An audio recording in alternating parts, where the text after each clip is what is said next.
Shalom, selamat sore semuanya. Bapak Ibu yang kami hormati dan penuh dengan kasih di hari Jumat ini, tentunya kita punya kerinduan untuk hadir masuk dalam hadiratnya sehari ini. Bukan suatu kebetulan, tapi karena memang kita mau ada di dalam hadirat Tuhan. Dan siang hari ini kami bersukacita karena kita dilayani oleh Bapak Pendeta Lukas Kajaribu. Selamat datang Bapak, juga Ibu Lina. Juga saya mengucapkan selamat datang kepada Bapak Emmanuel Serti dari Ibu Rakel, Bapak Robededo dari Bunyati dari Boyolali, juga Ibu Lahri dari Jawa Panas, ya. Bapak Jonianto dari Ibu Linda Sehaan, Bapak Thomas Harjo, Bapak Sikit, juga Pak Jonathan Setiawan dari Magelang, dan saya sendiri. Dan yang terakhir Ibu Nini dari Sahid. Dan terima kasih, kami adalah DKKI, di mana kami ada di pos-pos PI dan gereja-gereja yang ada, dan suatu pergerakan yang besar ketika kami bisa menyatukan hati untuk bisa beribadah bersama-sama dengan saling melengkapi satu dengan yang lain. Dan kita percaya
kita jaga.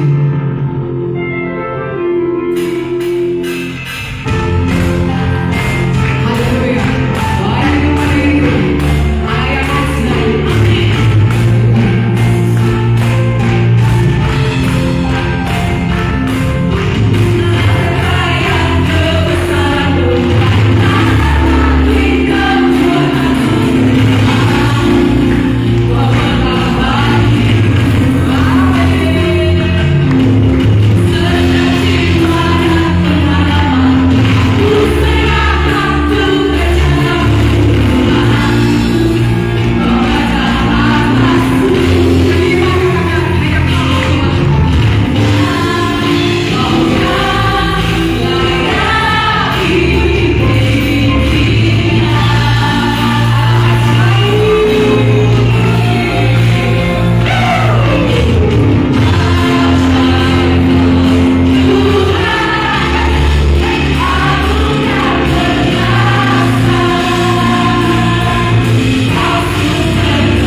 sebelum firman Tuhan disampaikan.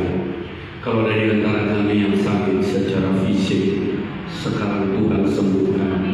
Roh Kudus jamah.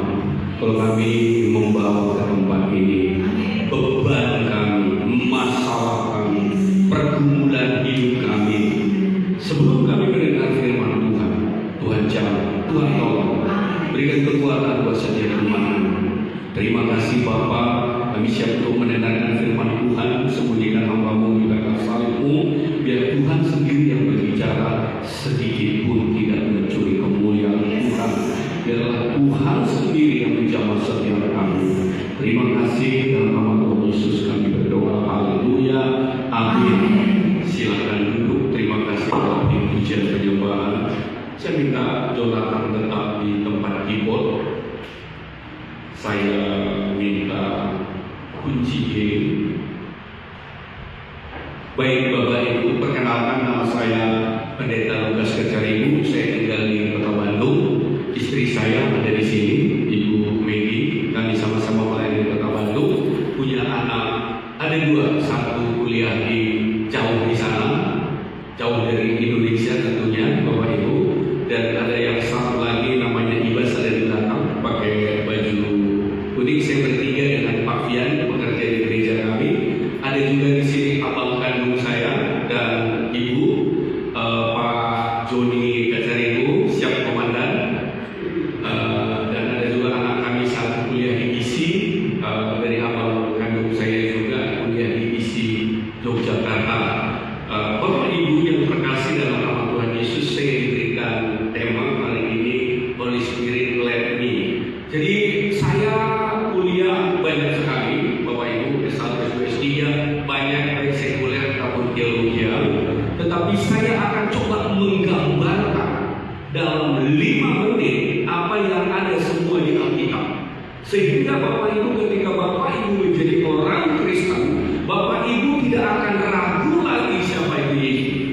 Yang pertama, saya menjelaskan buat Bapak Ibu, manusia pada saat dunia ini diciptakan hanya ada Adam dan Hawa. Manusia jatuh ke dalam dosa. Setelah manusia jatuh ke dalam dosa, manusia ingin mempunyai hubungan yang baik dengan Tuhan. Sehingga Tuhan mengirim banyak orang kepada manusia supaya manusia bertobat. Walaupun Kain melakukan pembunuhan pertama, Bapak Ibu, dikirim Musa, dikirim Joshua, supaya kita manusia semua bertobat, mempunyai hubungan yang baik dengan Tuhan. Dan sampai sejauh itu Bapak Ibu, manusia juga belum bertobat. Akhirnya Bapak Ibu, di dalam Maleakhi ada masuk ke dalam perjanjian baru. Ada 400 tahun lebih, saudara, Tuhan tidak berbicara kepada manusia. Sehingga Tuhan sendiri yang datang dalam berupa Yesus yang memang sudah dinubuatkan dalam perjanjian lama. Yesus hadir. Yesus hadir untuk menyelamatkan manusia. Apa yang dilakukan oleh Yesus? Dia banyak melakukan mujizat, dia banyak melakukan penginjilan, dia banyak melakukan pengajaran. Walaupun demikian, manusia tetap tidak mau bertobat, Bapak Ibu. Sehingga Yesus sendiri yang mengorbankan dirinya, dia mati di kayu salib, bahkan dia diludahi, bahkan dia bangkit pada hari ketiga. Sebelumnya dia dikubur, Bapak Ibu, dan dia bangkit pada hari ketiga. Setelah dia bangkit pada hari ketiga, Bapak Ibu, dia sempat beberapa kali ketemu dengan murid-muridnya, sampai dia bilang dia akan pergi. Dia pergi ke rumah Bapa, dia pergi ke surga. Dan pada saat dia pergi, dia menjanjikan sesuatu kepada kita, pada Bapak Ibu dan saya. Kisah 1 ayat 8. Ini firman Tuhan yang memberikan tema buat saya. Kenapa Holy Spirit led me? Kisah 1 ayat 8. Kita baca bersama-sama. Kenapa ada Holy Spirit? Mari kita baca bersama-sama. 1, 2, 3. Kudus turun ke atas kamu, dan kamu akan menjadi saksiku di Yerusalem, Yudea dan Samaria sampai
sandiwara radio, mungkin anak-anak Gen Z tidak tahu, itu sandiwara radio Saur Sepuh. Tahu Saur Sepuh, ilmu tatar bayu, Bapak Ibu? Berapa Kumbara, ada Mantili, ada lagi yang namanya itu satu lagi sinetron Malampir. Ya, ada yang tahu. Pada saat itu orang tua saya tidak bisa membeli radio, sehingga setiap sore saya itu pergi ke rumah tetangga untuk mendengarkan sandiwara, bukan sinetron, Bapak Ibu. Cita-cita saya pada saat itu cuma ada satu. Ketika saya menikah, saya akan mempunyai sebuah radio. Keren nggak cita-citanya? Itu saja, karena punya radio itu susah. Nggak punya uang orang tua saya beli radio. Hanya satu aja cita-cita saya, supaya saya bisa membeli radio, Bapak Ibu. Cita-cita saya ini sampai dengan sekarang tetap saya tidak punya radio. Radio ini sekarang ada di handphone, ada di TV, Bapak Ibu. Nah, kenapa saya punya cita-cita ingin punya radio? Itu hanya pikiran saya, punya radio. Tapi saudara, Tuhan lebih daripada sebuah radio diberikan oleh Tuhan karena saya pakai ini. Kalau kamu menerima kuasa, kalau kamu menerima Roh Kudus, kamu akan punya kuasa. Kesaksian saya akan saya lanjutkan. 3 hari yang lalu, saya melayani dari saya sejak SMP sudah melayani, Bapak Ibu. Saya bisa melihat, Bapak Ibu, orang yang kerasukan setan didoakan, itu orang yang kerasukan setan itu bisa menggelepar dan setannya juga bisa berbicara face to face dengan kami. Saya bisa tanya, kamu setan dari mana? Dia bisa jawab. Bahkan orang yang kena cancer, Bapak Ibu, juga itu bisa disembuhkan di depan mata saya. Bahkan satu kali saya pernah bergereja melayani. Saya bergereja di sebuah gereja yang di depan saya orang gila, di belakang saya orang gila, di samping sekali saya orang gila, di samping kanan saya orang gila, Bapak Ibu. Jadi pada saat lagunya seperti yang tadi dinyanyikan saudara, segala puji syukur hanya bagi, mari kita bergerak, mari kita bersalaman. Saya bisa bersenyuman dengan orang gila. 1 tahun, 2 tahun kemudian orang gila tadi yang saya bisa melihat bagaimana kotorannya pun dia bisa buat menjadi make up-nya dia. Setahun, 2 tahun, 3 tahun orang gila ini sembuh dan sekarang melayani bersama dengan kami, Bapak Ibu. Dan bukan hanya 1, 2. Jadi pengalaman mujizat demi mujizat banyak sekali yang saya lihat di depan mata. Berhadapan-hadapan dengan dukun juga demikian, saudara. Bisa bertemu dengan dukun, bisa melihat, saudara. Mujizat demi mujizat. Kalau tidak ada Roh Kudus, tidak ada kuasa, enggak mungkin bisa menghadapi yang demikian. Bahkan orang yang sakit lumpuh, doa bisa berjalan. Orang buta bisa melihat. Dan semua ini, Bapak Ibu, sering kali terjadi, dan dalam 10 tahun ini saya tidak pernah aktifkan lagi kuasa, otoritas yang sudah diberikan kepada Tuhan buat saudara dan saya pribadi tidak pernah mengaktifkan lagi. Sehingga Bapak Ibu, banyak tantangan, banyak masalah yang harus kami hadapi, khususnya saya. Satu kali Tuhan berbicara kepada saya, kamu sudah banyak tahu tentang saya, kata Tuhan. Saya sudah pernah banyak sekali berikan mujizat demi mujizat ke kamu. Kenapa kamu tidak aktifkan? Otoritas sudah ada di tangan kamu. Otoritas untuk menyembuhkan orang sakit, otoritas untuk mengusir setan, otoritas untuk mengusir kemiskinan, kutuk kemiskinan. Itu sudah saya berikan ke kamu. Kenapa kamu tidak aktifkan lagi sekarang? Sehingga 3 minggu yang lalu, saudara, pada saat saya doa pribadi saya,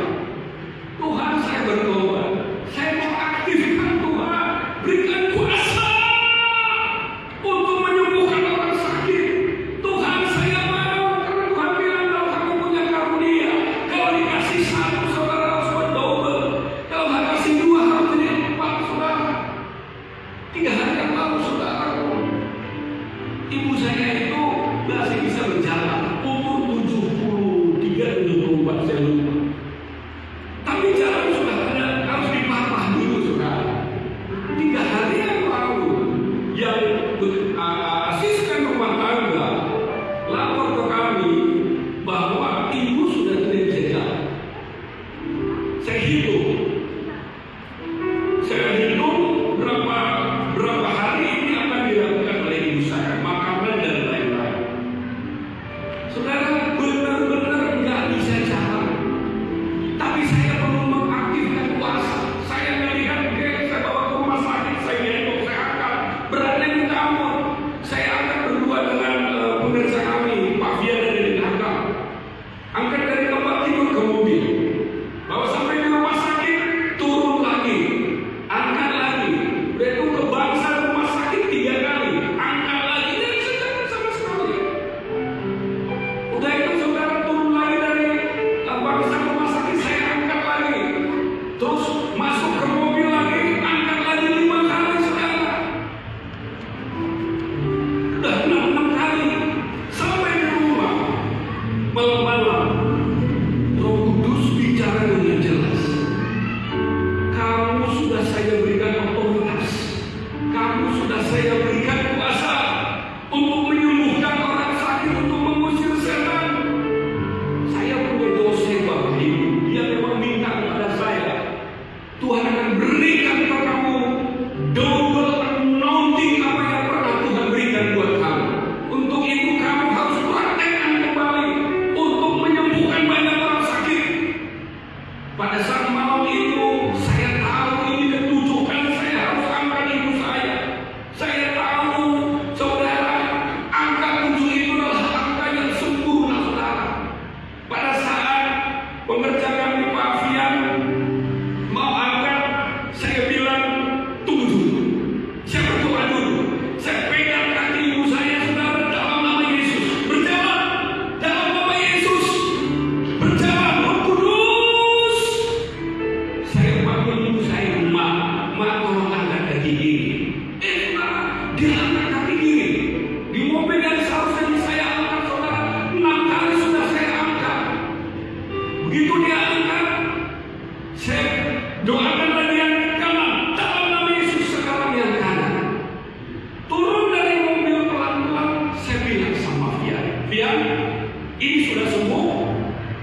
Biasanya ibu saya itu kalau dipegang 2 orang, biar kamu pegang, saudara jalan berdua sama Fian, saudara sampai ke kamar. Pada saat itu saudaraku beri tepuk tangan buat Tuhan, saudara.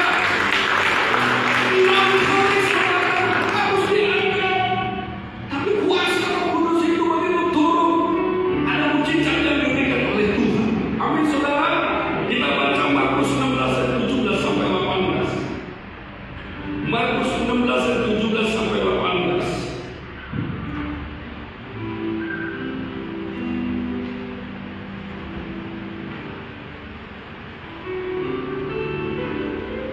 Yang sudah dapat, mari kita baca bersama-sama di atas saudara. 1, 2, 3. Tanda-tanda ini saya bertanya dulu kepada saudara, siapa yang percaya di sini? Semua kita orang percaya, amin. Kalau orang percaya, tugasnya ngapain? Kita baca sekali lagi, 1, 2, 3. Mereka akan mengusir setan dengan nama Pak Gibran, amin. Namaku katanya siapa? Saudara, kalau ada orang main reok, tiba-tiba kerasukan datang ke rumah saudara, apa yang saudara lakukan? Di sini sudah jelas. Mereka akan mengusir setan demi nama. Berapa banyak setan yang sudah saudara usir? Orang-orang percaya di sini angkat tangan. Udah semua usir setan. Jangan lihat istrinya boleh setan, saudara. Ya. Orang percaya yang mengusir setan, bukan Pak Pendeta Is, bukan Pak Pendeta In, bukan Ibu Pendeta Maria, bukan Pak Joni, bukan pendeta, bukan hamba Tuhan.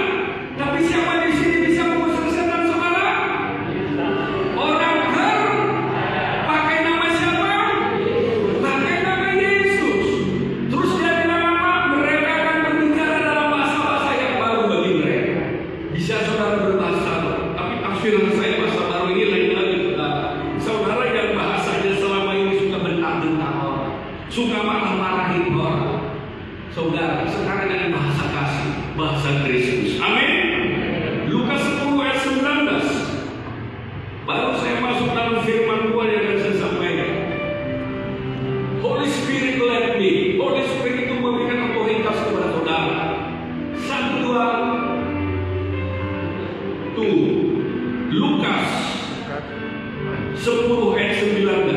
1, 2, 3. Sesungguhnya aku telah memberikan kuasa kepada kamu untuk menginjak ular. Saudara, kalimat kamu ganti dengan nama saudara. Amin. 1, 2, 3. Sesungguhnya aku telah memberikan kuasa kepada Lukas untuk menginjak ular dan kalajengking, dan kuasa untuk menahan kekuatan musuh, sehingga tidak ada yang akan membahayakan Lukas. Enggak ada yang bisa membahayakan saudara. Hari pagi jam 4 saya naik mobil dari Bandung. Saya bilang dalam nama Tuhan Yesus, roh maut, kecelakaan lalu lintas, tidak ada yang bisa membahayakan kami. Kami mau menyampaikan Injil-Mu di Boyolali dalam nama Yesus. Saudara, Yesus tidak hanya menyelamatkan kita, tapi Yesus memberikan otoritas kepada saudara dan saya. Menginjak ular, menginjak kalajengking. Orang percaya mengusir setan dan meletakkan tangannya atas orang sakit. Tadi disampaikan saudara, orang itu akan sembuh. Markus 16, 17, 18. Saudara, saya ini lagi diberikan tugas oleh dosen saya untuk banyak mendoakan orang sakit. Enggak peduli sakit apa, HIV sekalipun Tuhan pasti sembuhkan. Amin. Cambukan-cambukan kepada Tuhan Yesus itulah cambukan-cambukan penyakit yang ada sekarang di dunia ini, saudara. Setiap cambukan itu adalah penyakit yang bisa disembuhkan dalam nama Yesus. Amin, saudara. Penyakit apa yang tak bisa disembuhkan oleh dokter? Dokter di atas segala dokter itu hanya Yesus yang bisa menyembuhkan. Firman Tuhan katakan orang percaya akan mengusir setan dan meletakkan tangannya atas orang sakit. Buat tangan saudara seperti saya ini, ada otoritas sekarang di tangan saudara. Saya akan berdoa sekarang buat saudara. Tutup mata saudara. Setiap mereka Tuhan Yesus yang mengulurkan tangannya, hari ini Tuhan berikan kuasa untuk mengusir setan, dan kepada siapapun mereka menumpangkan tangan orang sakit, orang itu akan sembuh dalam nama Tuhan Yesus. Lukas 10 ayat 19 tadi. Amin, saudara. Disampaikan diberi kuasa untuk menginjak kuasa musuh. Musuh saudara bukan suamimu, musuhmu bukan istrimu, musuhmu bukan mertuamu, musuhmu bukan mantumu, tetapi musuh kita adalah penguasa-penguasa. Saudaraku yang ada di bawah langit, di atas langit dan di bawah bumi. Karena saudara dan saya adalah messenger utusan. Amin, saudara. Saudara dan saya messenger utusan yang diberikan otoritas oleh Tuhan. Di dalam tangan saudara bisa menyembuhkan orang sakit, bahkan mengusir setan. Petrus, saudara, berkata, emas dan perak tidak ada padaku, tapi dia bilang apa? Dalam nama Yesus kepada seorang lumpuh berjalan. Beberapa pejabat ada di sini, saudara. Mungkin satu kali saudara didatangi oleh jemaat, kontrakan saya uangnya nggak ada, anak saya juga sakit, beras nggak ada di rumah. Bagaimana cara saudara melayani hal yang seperti itu? Sementara saudara juga masih kekurangan. Petrus katakan, karena dia punya otoritas, dia punya kuasa, emas dan perak tidak ada padaku. Maka kebangkitan ekonomi, keuangan akan terjadi dalam nama Tuhan Yesus. Banyak sekali saudara, orang-orang sederhana dipakai Tuhan untuk menyembuhkan orang sakit.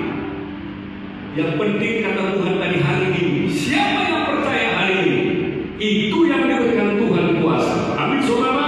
Yang kedua, saya akan buat cepat saudara, karena panas sekali. Saya lihat udah pakai kipas-kipasnya.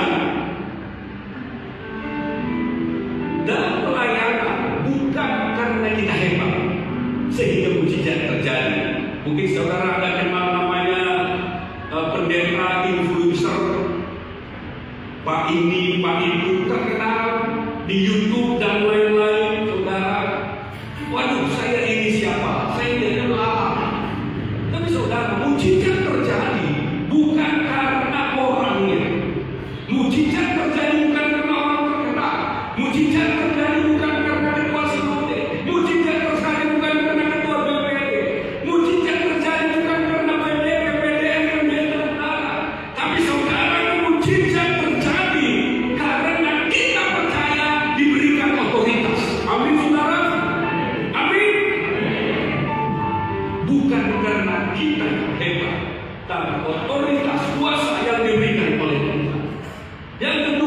mujizat terjadi melalui iman, bukan kemampuan manusia. Artinya gini, mujizat terjadi bukan tergantung siapa kita.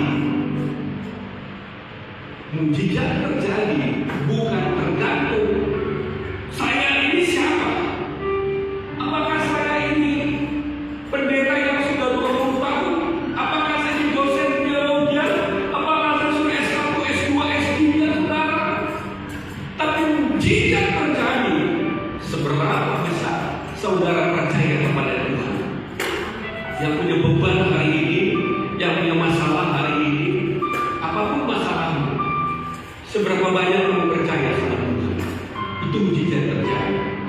Pada saat saya berpikir hanya ingin mempunyai sebuah radio, pikiran saya berbeda lagi ketika saya berpikir saya hanya Tuhan enak ya tinggal di Bandung, Tuhan enak ya tinggal di Medan kampung halaman, Tuhan enak ya tinggal di Batam, dekat dengan Singapura, dekat dengan Malaysia, enak kemana-mana, banyak makanan.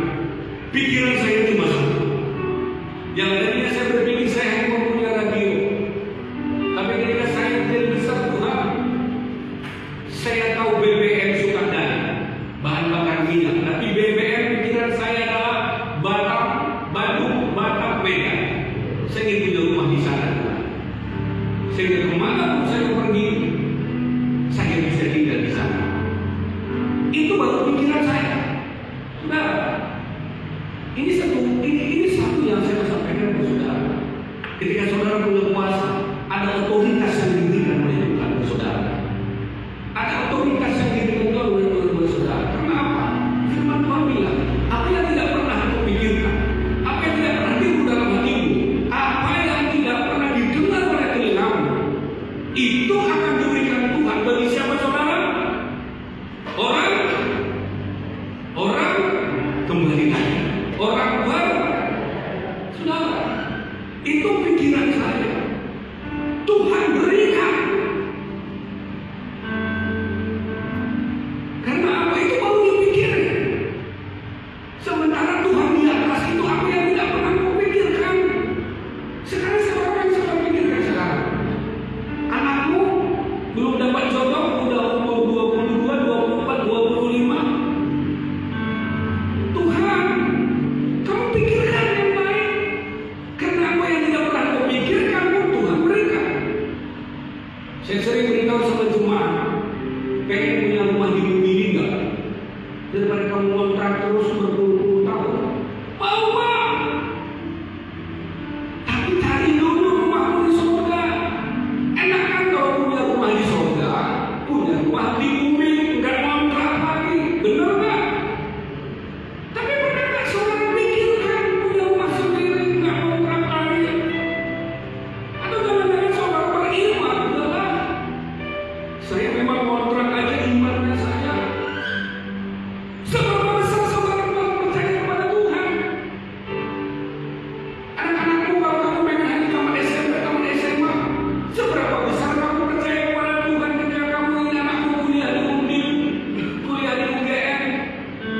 Seberapa besar kamu percaya anakmu dapat jodoh yang baik, sepadan dengan Tuhan? Tapi kalau kamu nggak percaya, jemaat kita banyak sopir angkot saudara. Saya bilang, kalau imanmu nanti anakmu dapat jodoh juga sopir angkot, nggak bisa mengupgrade ekonominya nanti. Kalau imanmu hanya kamu ngontrak sampai kamu anakmu juga kamu nggak punya cucunya, akan seperti itu. Jemaat kami banyak tinggal di pinggiran rel kereta api. Saya bilang, ayo dong seberapa percaya imanmu. Kamu bisa punya rumah di bumi dan Tuhan juga bilang kamu punya rumah di surga.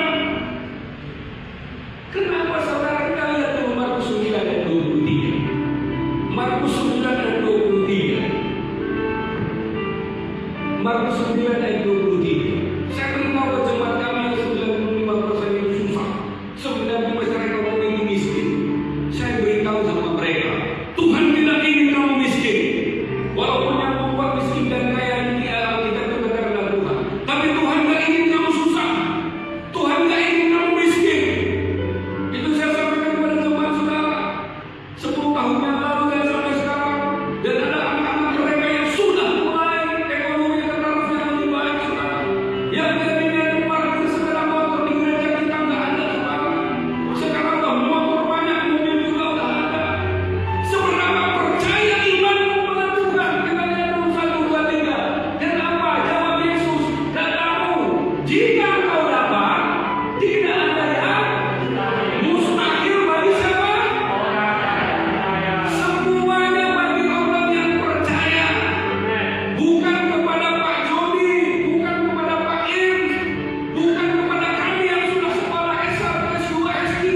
Pikirkan apa yang saudara ingin pikirkan. Dan apa yang tidak pernah kau pikirkan, Tuhan berikan kau. Apalagi saudara memikirkan. Mari berdoa sendiri saudara.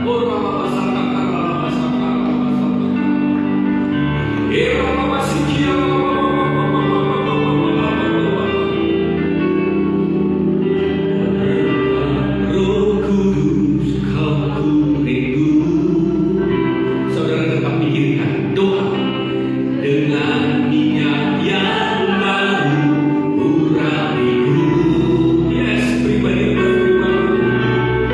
mengalir penuhiku, mengalir pulihkanku, kuasamu menghadiku.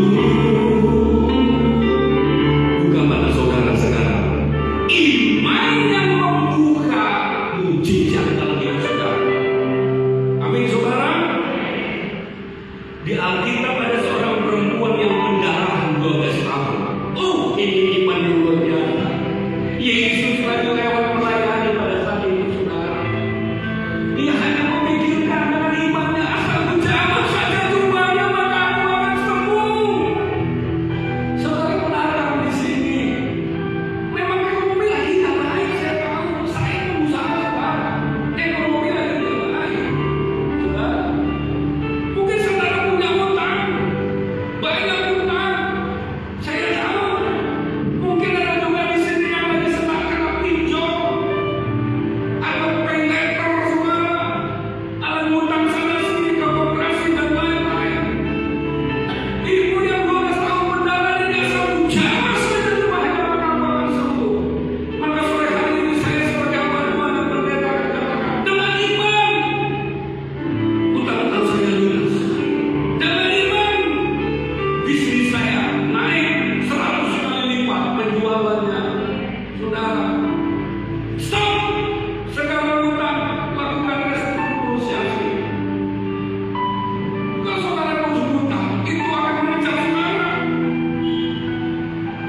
Perempuan ini menerima Yesus lewat, asal menjawab saja doanya, aku akan sembuh.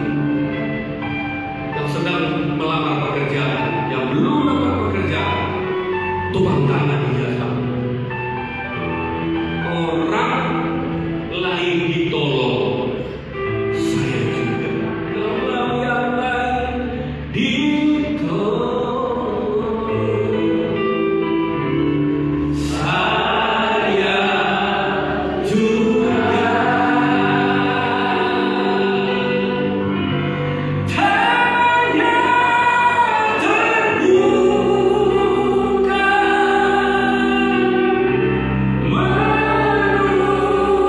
menunggulah tak tersembunyi kuasa tak tersembunyi kuasa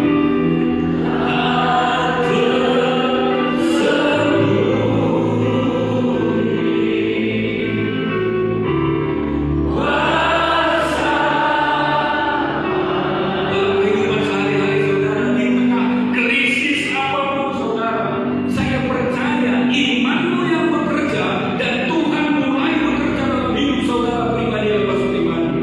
Banyak pejabat di sini, banyak PDM pendeta.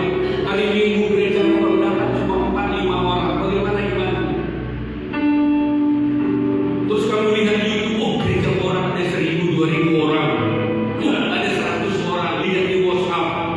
Yang gereja cuma dapat 2 orang, 4 orang, 5 orang. Kalau yang lain ditolong, saya juga. Di tengah krisis apapun Tuhan tetap bekerja. Amin. Perjanjian lama, perjanjian baru.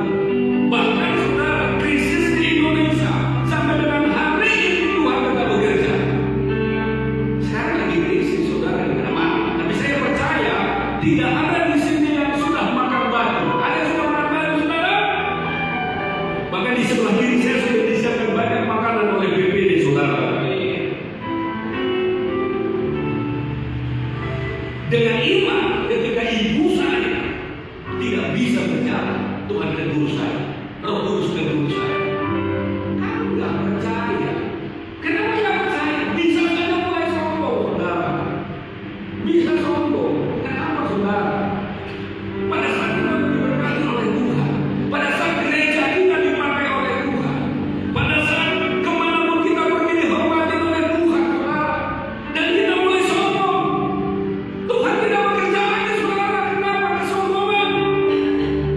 Tuhan bilang, udah, rendah hati, pakai iman, kamu orang percaya.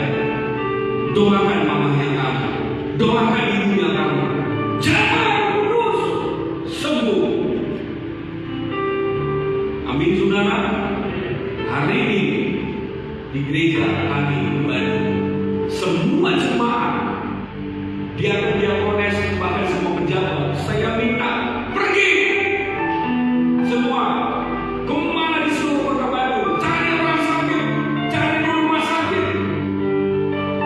Ada seorang diakones kami perempuan kemarin cerita di mobil kami, dia bilang, Pak, saya datangin orang sakit, Pak, itu dokter aja pergi sudah angkat tangan, Pak, saya berdoa keluar darah 2 hari yang lalu seperti oli dan tidak pernah itu terjadi, Pak. Puji Tuhan, saudara, ini jemaat yang tahan, saudara. Terus tadi dalam perjalanan dia bilang, puji Tuhan, Pak, orangnya sudah ke surga.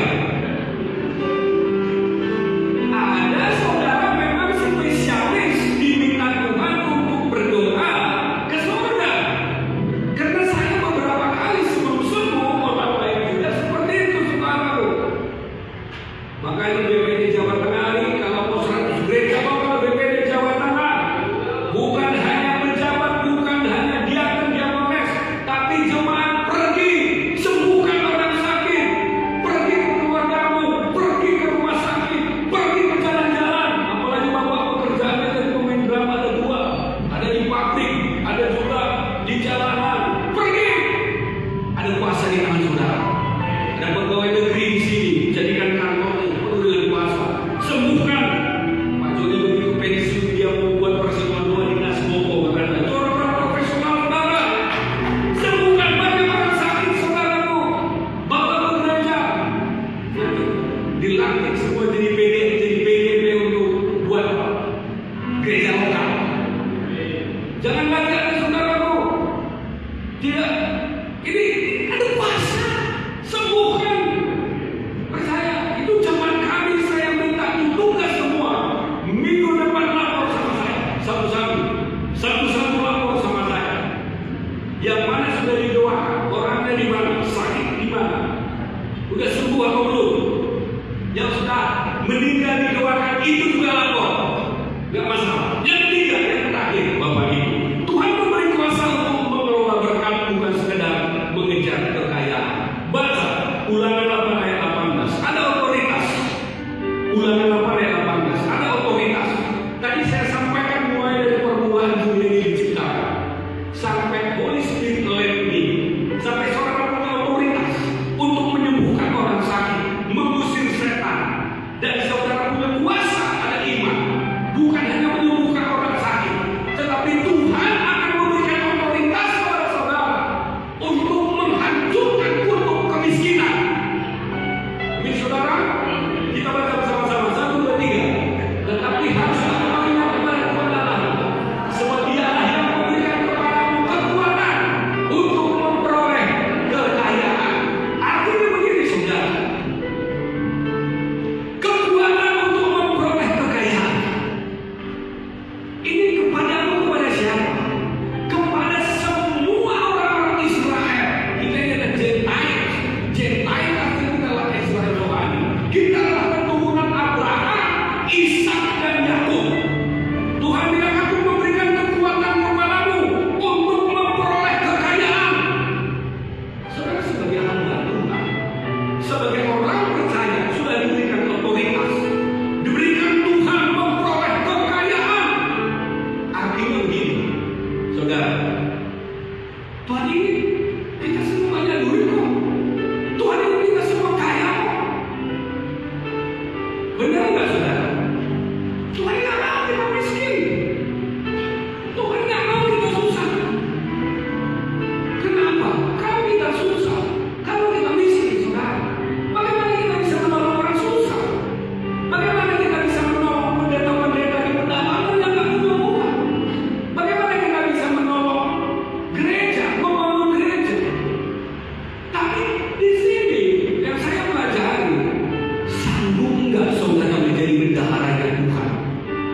memperoleh kekuatan. Saudara punya uang di rekening 100 juta aja, gayanya juga beda. Apalagi 1 miliar, saudara. Ada uang di rekening saudara 1 miliar, pindah gereja ke keluarga Allah. Sorry, saya bukan pakai itu. Ingin gereja yang lebih, yang banyak duit. Gila kali. Gembalanya ini kurang mantap ini, naik sepeda motor ini. Saudara, Tuhan ingin saudara memperoleh kekayaan, tetapi saudara harus ada kekuatan untuk memegang duit. Amin, saudara. Saudara punya duit 1 juta kalau tiap hari scroll di Shopee, itu saudara tidak dipercaya menjadi bendaharanya Tuhan. Tapi kalau saudara punya uang ada 100 juta, saudara langsung berpikir 10% untuk Tuhan. Kemarin ada seorang anak Yunan baru lulus dari rumah. Kamu mau gaji berapa kalau kamu kerja di Jakarta? Tahu nggak apa yang dalam pikirannya dia Bapak Ibu? Itu di Jakarta dihitung-hitung kalau perpuluhan sekian, artinya yang dia pikirkan dulu itu adalah perpuluhan untuk Tuhan. Saudara, ini artinya gini saudara, Allah sebab dia layak memberikan kepadamu kekuatan untuk memperoleh kekayaan. Saudara, jualan gudeg pun, saudara, jualan gudeg pun, kalau kamu kuat imanmu, bisa kamu menjadi bendahara Tuhan. Kamu bisa beli mobil Avanza, kamu bisa beli rumah kok. Tapi kalau kamu sudah diberikan Tuhan uang, kamu nggak kuat. Uang itu hanya kamu gunakan untuk diri kamu sendiri, nggak membantu orang lain. Saudara, bahkan sombong buat status punya mobil baru. Saudara, buat status ingin supaya orang lain sirik sama kamu, itu Tuhan gak suka.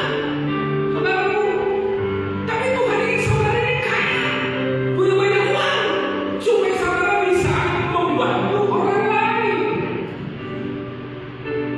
Saudara baru punya uang 5 juta, kata orang lain mau perlu beras 1 kilo aja saudara nggak mau bantu. Saudara, kalau saudara punya banyak uang, itu saudara bendaharanya Tuhan. Saya 80, saya diskusi sama Pak Ibu, pernah saya cerita 80, saya bukan 10% perpuluhan kami, 80%, 80-90%. Kadang-kadang untuk pekerjaan Tuhan saya utang untuk pekerjaan Tuhan. Kemarin di salah satu gereja kita Pak, seharusnya kemarin, karena ada diusir Pak, karena nggak bisa beribadah lagi minggu ini. Gitu. Berapa? Saya bilang sekian. Dia sampaikan sekian. Oke, beritahu nego aja deh sampai bulan tanggal 9 bulan 5. Pendeta kadang-kadang nggak bisa nego saudara, tahu itu doa karena bukan sekuler kan. Kalau nggak saya ngomong deh, minimal saudara bisa bantu nego. Ibu Maria itu pengusaha juga saudara. Kalau uangnya nggak keluar, minimal bantu nego pendetanya. Gitu. Saya beritahu saya nego dengan yang punya dulu, yang punya rumah. Karena itu gedung itu rumah saudara. Karena apa? Saya percaya kalau Tuhan berikan uang kepada saya diberikan kekuatan untuk menjaga uang itu, untuk disalurkan kembali untuk pekerjaan Tuhan. Amin. Amin Bapak Ibu. Saudara mau diberkati, mau punya banyak uang, saudara harus kuat kalau Tuhan berikan berkat.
memberikan kuasa untuk memperoleh berkat kekayaan. Saya mau nih semua BPD Jawa Tengah nih, ya, BPD Jawa Tengah, umat Tuhan semua yang diberkati, amin. Yang berkata dengan keras akan diberkati. BPD Jawa Tengah semua umatnya diberkati, katakan semua diberkati, punya rumah di surga dan punya rumah di bumi.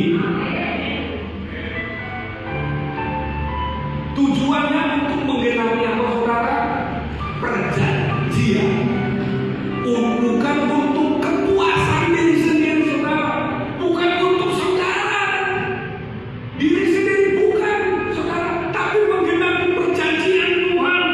Anak saya kuliah di Amerika. Saya bilang, kamu punya gaji nanti.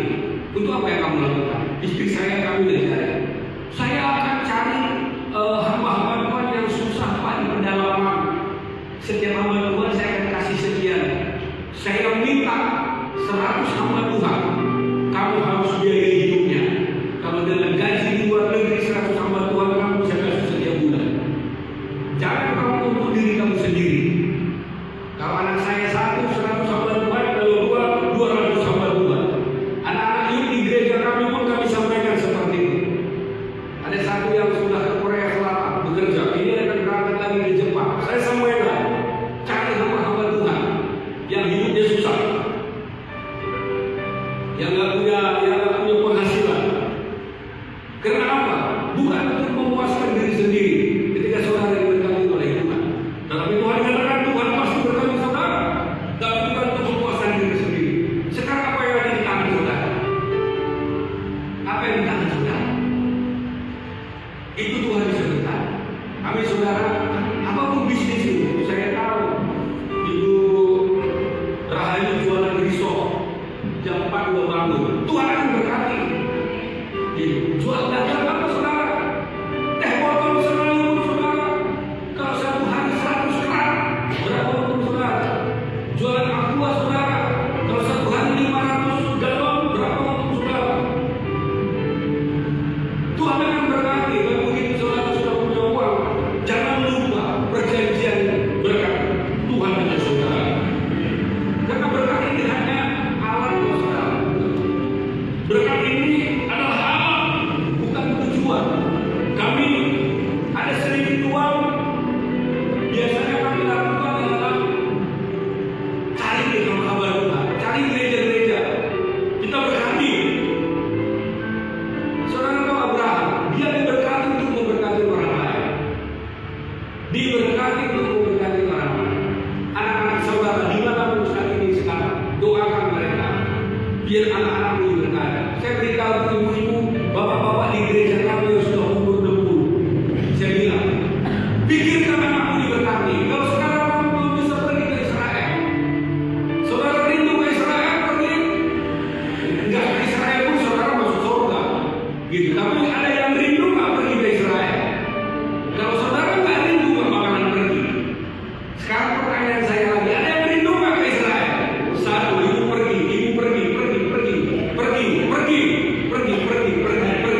Saudara, saya pernah, gini ceritanya. Saya ingin membawa pendeta pergi ke Israel, gratis pulang pergi. Saudara, saya cari, saya berdoa. Pendeta mana yang saya cari di GKKI? Berdoa. Saya lihat di Facebook, ada seorang pendeta. Dia pendeta, tetapi jualan daging di pasar. Saudara, daging apa yang dia jual? Daging ular. Gitu. Dan itu juga yang dia makan. Gitu. Dia di pedesaan, di pedalaman. Aduh Tuhan, kayak hari ini ditunjuk sama Tuhan supaya dengan dia sudah melayani begitu rupa makanannya ada daging ular. Udah Tuhan, ini yang saya ajar. Saya tanya, saya telepon, Bapak pernah bermimpi pergi ke Israel? Pernah Pak? Dia bilang, saya ingin sekali pergi ke Israel. Kalau begitu, Bapak urus paspor, kirimkan ke saya, Bapak akan berangkat. Suka-suka dia berangkat pulang pergi. Amin saudara. Makanya sekali lagi siapa yang rindu angkat tangan saudara? Sudah makin banyak. Haleluya. Tenang Pak Im.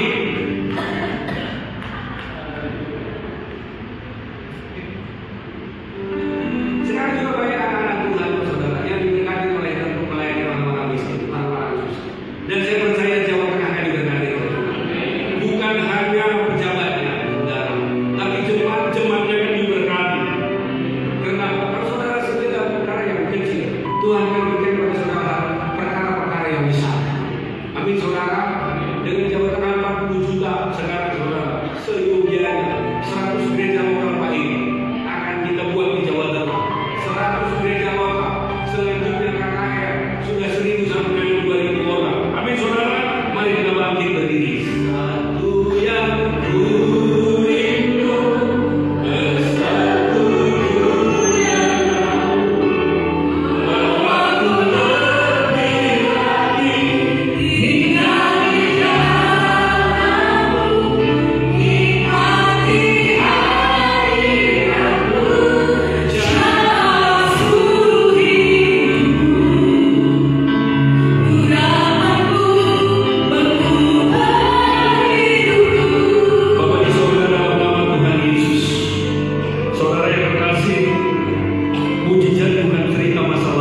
berkati untuk Tuhan. Ya, kita akan persiapkan persembahan kita. Nanti minta tolong Bu Raisa sama Bu Yani.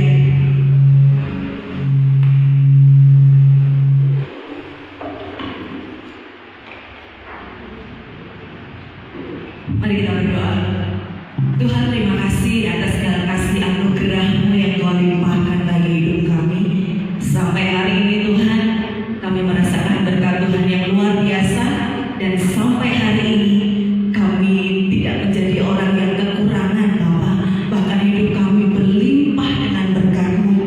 Hari ini Tuhan, kami rindu untuk mengembalikan setiap persembahan kami di hadapan-Mu. Mari Tuhan, sebelum memberikannya, sucikan hati kami Tuhan.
adalah satu